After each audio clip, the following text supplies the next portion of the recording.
Hello viewers, আসসালামু আলাইকুম। আরও একটি ছোট সংবাদ নিয়ে এখানে উপস্থিত। আলোচনাতে আসছে শিক্ষক ম্যানেজিং কমিটি সরাসরি আবেদন বন্ধে কড়া নির্দেশনা। অর্থাৎ শিক্ষা মন্ত্রণালয় তাদের একটি প্রজ্ঞাপন জারি করেছে এবং সেখানে তারা একটা কড়া নির্দেশ দিয়ে দিছে।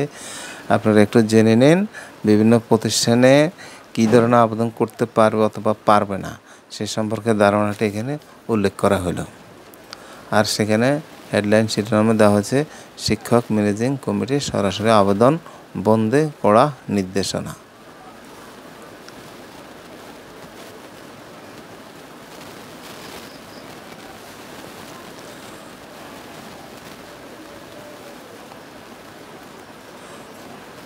তার সাথে আর একটি আছে রূপগঞ্জে মসজিদের নামে সাইনবোর্ডের স্থাপনা নিয়ে উত্তেজনা। আল্লাহ হাফেজ।